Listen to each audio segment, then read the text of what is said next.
Thanks, Cal. Year 2 for Drake May in the NFL, but year 1 working under a new head coach, Mike Vrabel. And right now, our Mike Reese has an article up on ESPN.com detailing how May's voice is being heard so far in camp. New on SportsCenter, Vrabel was asked today about his quarterback becoming a leader of his team.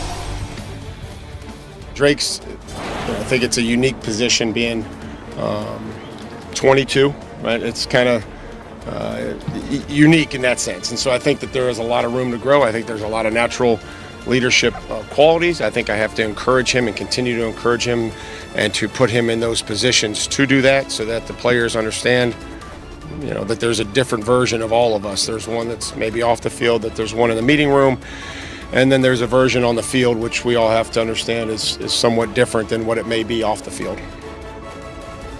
How fun is this? NFL insider Field Yates in studio with us. It's been a minute. It's great to be here. Yeah, you look great. Okay, so what are you hearing about Drake May in year 2? Yeah, so you heard Mike Vrabel talking about how he views Drake May's leadership right now. And of course, Mike has a great pulse on that being the head coach. But even going back to last year, while acknowledging there is room for continued leadership growth, during a season that was largely forgettable and perhaps regrettable, Patriots saw a lot of natural leadership from Drake May. It's just hard to tout that leadership when you're on your way to a 4-13 season. But the Patriots believe he has all of the physical traits required to become a quarterback who can be your pillar for a dozen or so years.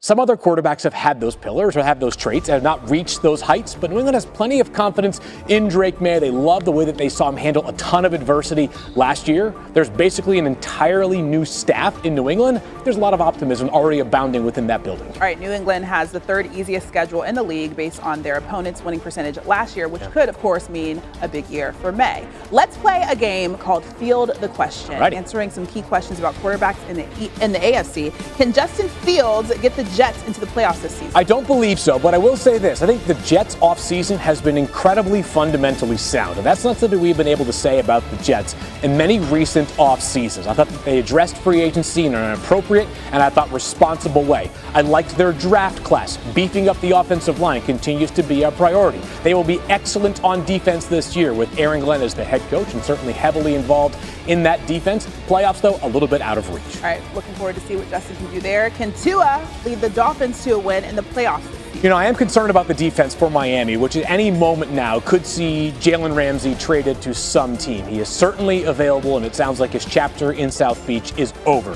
What I'm more concerned about, though, for Miami is this team just doesn't play well against the best competition. For the past 3 seasons, while we've seen a lot of growth from Tua Tagovailoa and at time eye-popping numbers, this team does not meet the mark when they play against legitimate competition. So I'm going to go with no on a playoff win. All right, finally, can Josh Allen get the Bills over the hump and into the Super Bowl this season? I really believe they're a true blue Super Bowl contender. If you go through this roster, what's the biggest area of need right now? You're going to have a hard time saying, okay, this is a major gap they cannot overcome.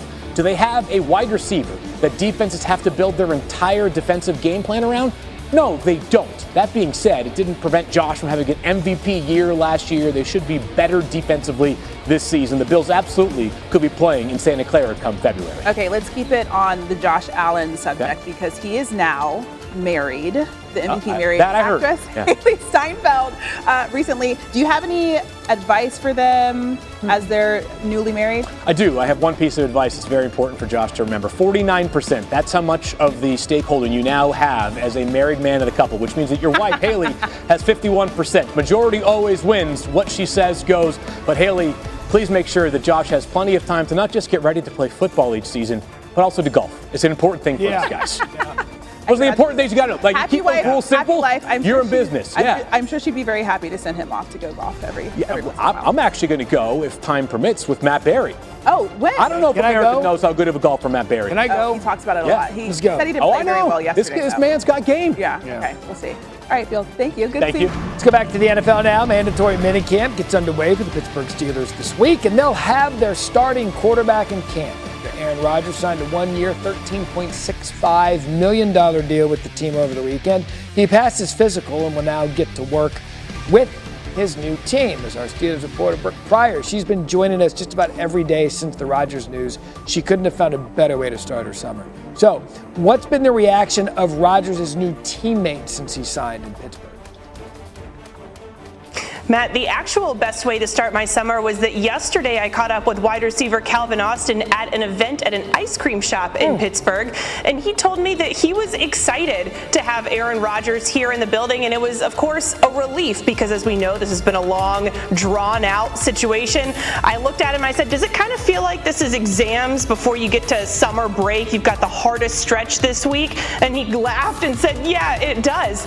And I caught up with another Steelers player, tight end Pat Freiermuth, who, by the way, got engaged this weekend, so congrats to him. And he said he was also excited to have Aaron Rodgers here and that now they can take the steps to get to a Super Bowl. And to me, that just reflects the overall vibe of this team, that it's going to be business as usual, because while things have been a circus outside of the building, it's been pretty calm inside, going about their day-to-day life, because that's just how the Steelers operate. Yeah, just that organization. We talked about the stability of the organization, how that might help with Aaron Rodgers coming in, everything that seems to follow him, but they got the franchise quarterback. They feel good about it. You've been our Steelers reporter since 2019. You have a great sense of the city and how the fans feel about the team. So what's that reaction been like now that the Rodgers number 8 signing is official?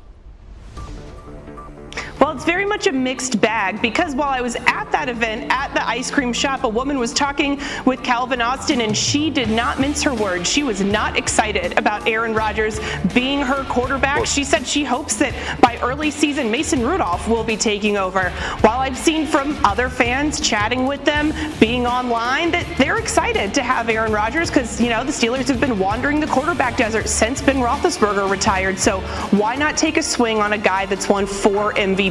But look, everything good is happening in Pittsburgh right now. The Pirates swept the Phillies in Pittsburgh for the first time since 2015 this weekend. Oakmont, the U.S. Open is happening later this week, and Aaron Rodgers is in town. It's a lot is going on here in Mr. Rodgers' neighborhood. Yeah, and oh, by the way, it gets even better because they practice tomorrow, and you get to be back on SportsCenter with us again tomorrow. So yeah, the summer of fun continues. Until then, Brooke Pryor, thank you.